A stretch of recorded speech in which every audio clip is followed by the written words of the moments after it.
Okay, so just to recap, we have a diffuse pass of a rendered scene, add lighting.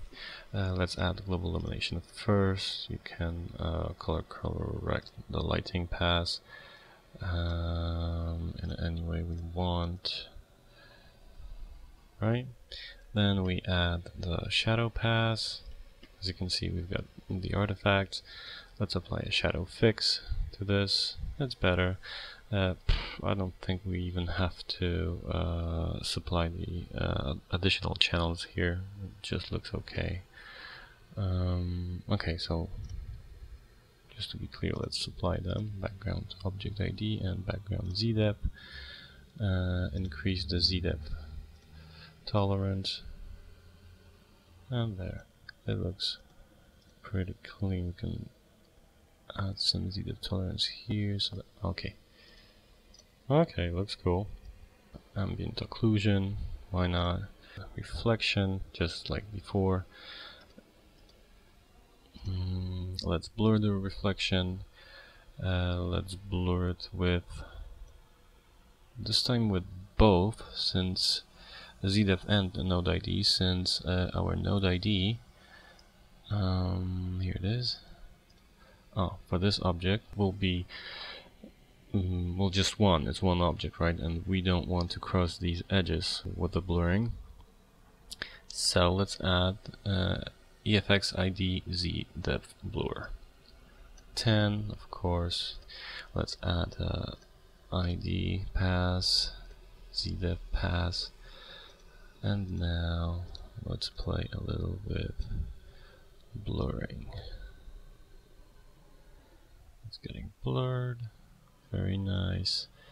Let's increase the ID tolerance so we get rid of the jagged edges here. Let's decrease the ZDepth tolerance.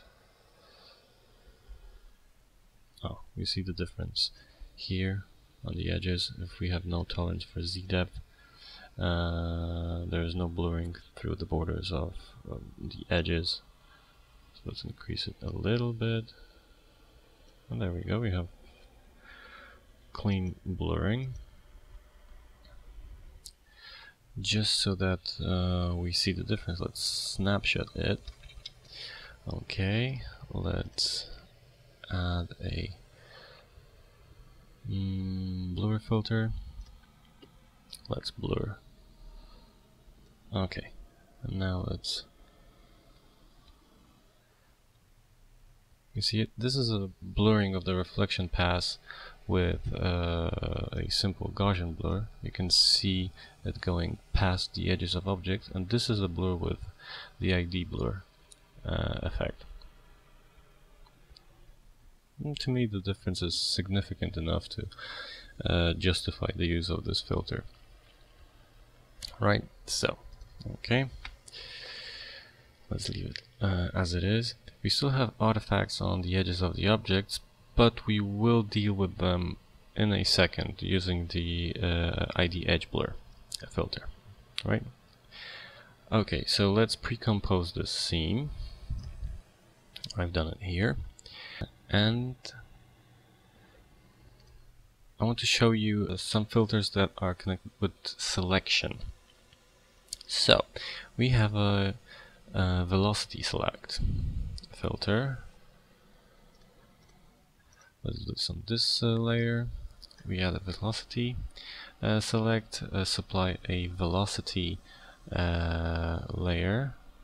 We don't have a velocity layer. Okay, so we need a velocity layer. Background velocity layer. Thank you. If you will wonder, it looks like this because only these objects are moving. Let's get back to, you know, for now I will just remove the blurring on the reflection pass, as it will just work a little faster with our project. Okay, we supply the velocity path here, and it's actually fun because it's like this. Here you indicate what direction the objects you want to select are moving. So here the object's moving upwards, here the object's moving downwards. Of course, here you can select the one of three velocity pass formats. These are called after the formats in final render, but I'm pretty sure that all other renderers will match one of these. So these objects are moving downwards, these objects are moving upwards. Since this is really precise to tell that you want a moving object moving in exactly in 2 degrees from the vertical axis, we have a directional spread here and directional spread follow. So we know they're moving upwards, right? But let's set it up like this. They should be moving this way, but because we have a direction spread of 15 degrees, they are also selected. So we basically have now the direction of minus 20 degrees plus minus 18 degrees left or right. And the other thing is that if we lower the direction spread, and we have direction spread fall off, so basically you can include with a fall off some other directions as well. It's just a soft selection, right? So everything in minus 20 degrees plus minus 9 degrees will be selected fully, and everything within these angles, so 20 degrees plus minus 9 degrees and plus minus 8 degrees will be selected with a soft selection. So let's select these fully. If you want to select the other ones, just tell it to select the objects that are moving in the other direction. We also have a selection of minimum velocity value and maximum velocity value. So we want to select objects that move faster than 0.2 and slower than or equal to 1. Right, so since these objects are all moving with the same speed, and the velocity pass has been calibrated for this speed, so they're actually moving with a speed of 1. If we lower it, you see they disappear. And again, we have these artifacts on edges of objects, but that's because of anti-aliasing in the renderer. We can get rid of them later using the alpha streaks filter. What if you'd want to select objects that move with a certain speed, velocity, and you don't really care which direction they move?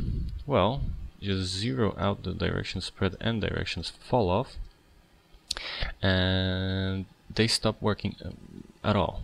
Now everything that's working is just minimum value and maximum value, and as you can see here, now we are selecting only the moving object.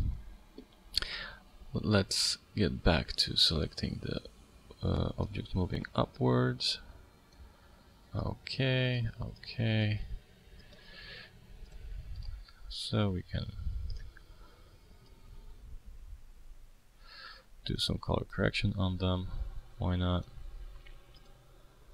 Also, we might do a matte choker on them and increase gray level softness so that it's a softer edge. A little less. Oh, there we go. Nice correction on just moving parts.